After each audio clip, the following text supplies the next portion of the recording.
வழக்கறிஞர் திரு அக்னீஸ்வரன் பங்கேற்றிருக்கிறார். வணக்கம். அடி வாங்கறதுக்கு அளவெடுத்து செஞ்சாம இருக்கான். போய்டு போய் புறா. சார் அடிக்கிறது இந்த பக்கம் அடிங்க சார். எத்தனை ஒரு பஞ்சாயத்தடா முடிச்சு வச்சு. ஆமாண்ணே. இங்க பாரு, நமக்காக அம்பட்டு போலும் புள்ள குட்டியோட வெயில்ல காத்து கிடக்குறாங்களே.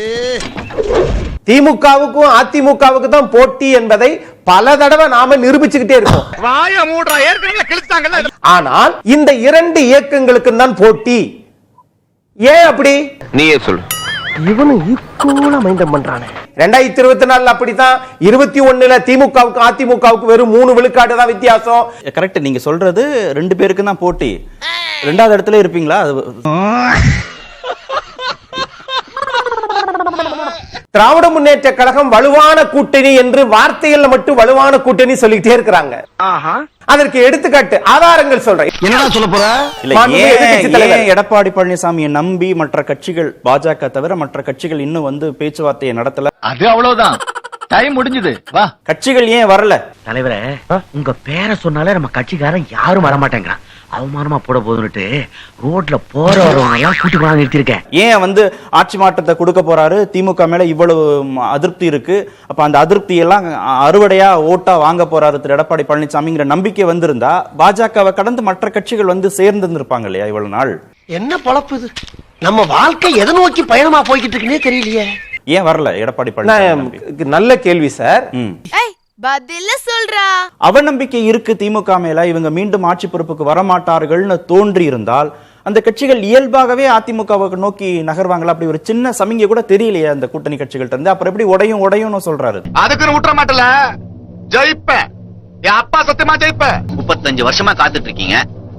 6 தேர்தல்ல 16 வருஷமா ஐயாவை ஏற்று போட்டுட்டு தான் இருக்கீங்க. இப்பயே பால் விலை வந்து 45 ரூபானா அடுத்து திரும்ப ஆட்சிக்கு வந்தா 1 லிட்டர் பால் 90 ரூபா ஆகும். பரவாயில்லையா? இவனுக்கு மண்ட நிறைய டவுட் இருக்கு, கொஞ்சம் கிளியர் பண்ணுங்க பார்ட்னர். பால் கட்டணத்தையும் பேருந்து கட்டணத்தையும் அதிமுக அரசு உயர்த்தியது. எப்ப வந்து இங்க பால் கட்டணத்தை வந்து திமுக அரசு உயர்த்தின்னு அவர் சொல்றாரு. எல்லாரும் துண்டு சொட்டு சொல்றத சொன்னா 99 வந்த உடனே லிட்டருக்கு 3 ரூபாய் குறைச்சாங்க.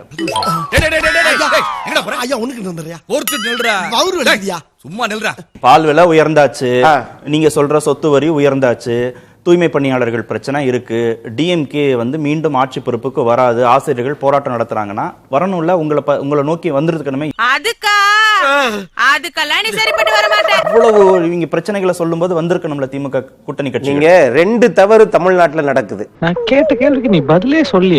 நாங்கள் வலுவான கூட்டணின்னு சொல்லி நிர்வாகத்தில் ஒரு பிரச்சனை இருக்கு, அதை மறைப்பதற்காக வலுவான கூட்டணி.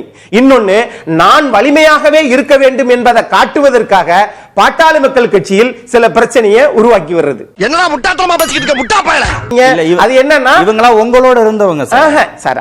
அடிக்கடியா ஒரு மனுஷன் கிராஸ் பண்ணுவா, ஒரு ஆர்டரா ஃப்ளோவா போய்கிட்டு இருக்கல, கூட பேச மறந்துட மாட்டேனா சார்?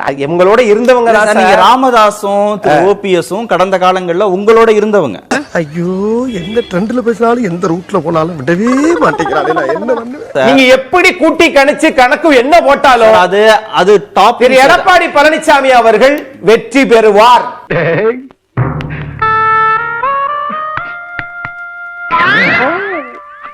எங்கேயோ போயிட்டா, எங்கேயோ போயிட்ட. நாம பேசுறது இந்த அதிருப்தினால ஏன் கூட்டணி கட்சிகளே திமுக மேல அதிருப்தி அடைஞ்சு வெளியில வரல, அதுவும் ஏடிஎம்கே நோக்கி ஏன் வரலங்கிறதான பிரதான கேள்வி. ஏன் வரமாட்டேன்றாங்க? இன்னைக்கு பூரா விட மாட்டான் போல இருக்க. ஏடிஎம்கே நோக்கி ஏன் வரல அப்படின்னு சொன்னா, அத பத்தி நல்லா காலையில இருந்து கேட்டுட்டு இருக்கேன். சொல்லி தொலையேண்டா.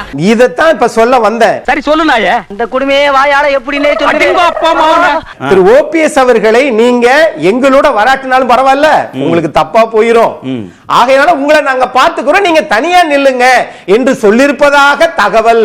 சம்பந்தம் இல்லாம பேசுறாங்களே.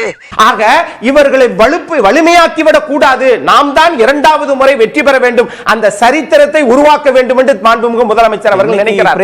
மக்கள் கொடுக்கணும்ல. இல்ல, பிரேமலதா அவங்களா தானே பேசுறாங்க. ஆனா கொஞ்சம் சும்மா இருயா, மனப்பாடம் பண்ணி ஓட்டிக்கிட்டு இருக்கேன். திரு எடப்பாடி பழனிசாமி பேசுகிறார்களா, பேச வைக்கிறார்களா என்பதெல்லாம் எனக்கு தெரியாது. தெரியலையே. தெரியலன்னா செருப்பாலே அடிப்பண்டா.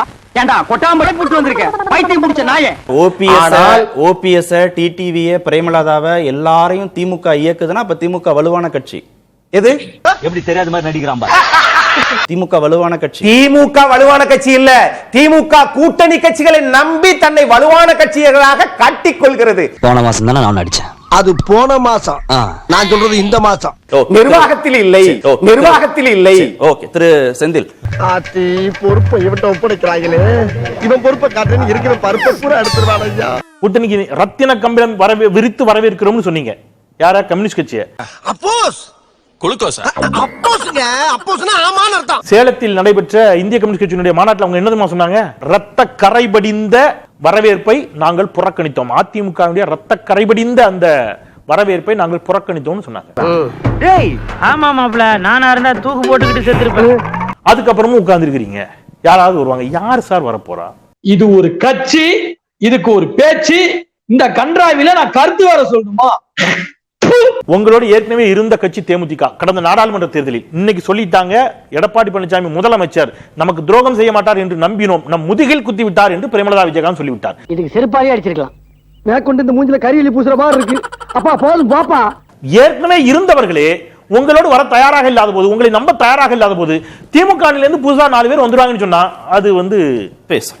அப்ப கட்சியை கழிச்சிட வேண்டியது. தானா கலைஞ்சிருவானே. எது? இபிஎஸ்ஐ தோற்கடிக்க வேண்டும் என்பதற்காக நம்ம அரசியல் நடத்துகிறோம் அப்படின்னா நம்ம எவ்வளவு பலவீனமா இருக்கிறோம். நீங்க இபிஎஸ் தோற்கடிக்கணும்னா தமிழ்நாட்டு மக்களை தோற்கடிக்க போறீங்கன்னு அர்த்தம் சார். எப்பா இத போய் வெளியில எவன்னு சொல்லிடாத. உன் விளையாடும் எடுத்து கடல் தண்ணீர் சூப்பு வச்சு ஓவாயில ஊத்திர போறாங்க. ஒண்ணு சார், நேரத்துக்கு நேரம் இடத்துக்கு இடம் மாற்றக்கூடிய இடத்துல அதிமுக இருக்கவில்லை. மகனே செருப்ப காட்டி பிய அடிச்சு போடுவேன். அதிமுக என்றால் துரோகத்தின் சின்னம்.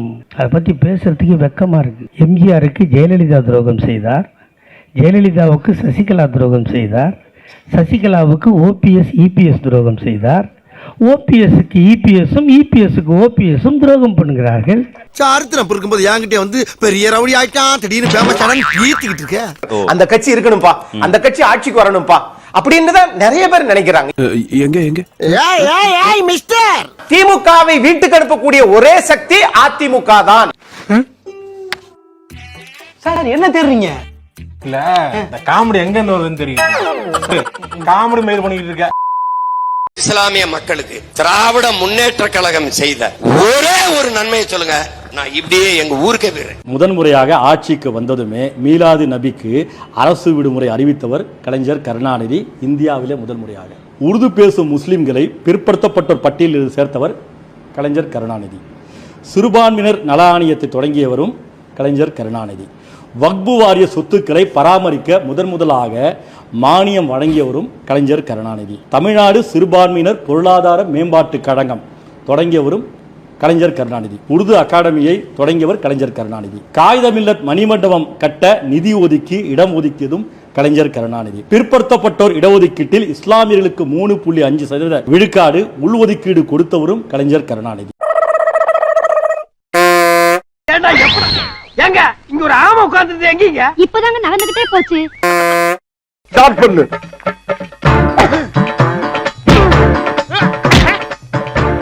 இங்கிட்டு வா. அப்படியா